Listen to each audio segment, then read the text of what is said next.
নমস্কাৰ, ডিমা হাছাও টাইম চোৱাৰ বাবে ধন্যবাদ। আজি তিনিদিনীয়া কাৰ্যসূচীলৈ বৰাক উপত্যকাত উপস্থিত হয় মুখ্যমন্ত্ৰী ডক্টৰ হিমন্ত বিশ্ব শৰ্মা। বৃহস্পতিবাৰে গুৱাহাটীৰ পৰা শিলচৰ বিমানবন্দৰত অৱতৰণ কৰাৰ পিছত মুখ্যমন্ত্ৰী পোনে পোনে উপস্থিত হয় লখিমপুৰ বিধানসভা সমষ্টিত।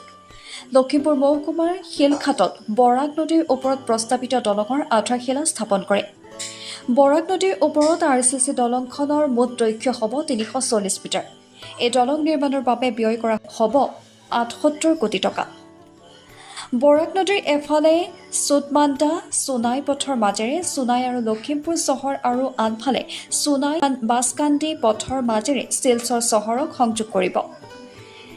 ৰূপাইপালি, ছিংগাৰবন্দ, বিন্নাকান্দি, চুটমাণ্ডা, গোবিন্দপুৰ, আলগাপুৰ আৰু বাগপুৰৰ পৰা শিলচৰ টাউনলৈ দূৰত্ব প্ৰায় 25 কিলোমিটাৰ হ্ৰাস কৰিব এই দলঙে। দীৰ্ঘদিনৰ প্ৰয়োজনীয়তা আছিল এই দলঙৰ। এই দলং নিৰ্মাণ হ'লে আৰ্থ-সামাজিক উন্নয়নৰ লগতে পিছপৰা অঞ্চলৰ থলুৱা ব্যৱসায়ৰ বাবে এখন নতুন বাট মুকলি হ'ব।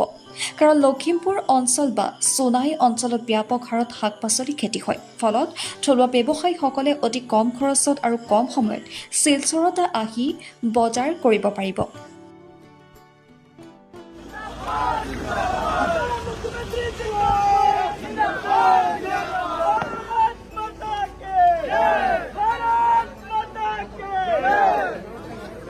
मुख्यमंत्री जिंदाबाद जिंदाबाद जिंदाबाद आसाम मुख्यमंत्री जिंदाबाद।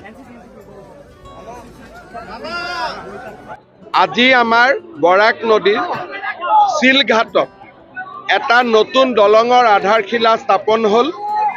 এই দলংটো হৈ গ'লে আমি লখিমপুৰ টাউনলৈকেও যাব পাৰিম। বহুত ডাঙৰ এটা কমিউনিকেশ্যন খুলি যাব। ব্ৰিজটোত 87 কোটি টকা অসম চৰকাৰে চেংচন কৰিছে আৰু 2 বছৰৰ ভিতৰত এই ব্ৰিজটো আমি কাম কমপ্লিট কৰিম। মধুৰা ঘাটৰ ওপৰতো একটা ব্ৰিজ হবে।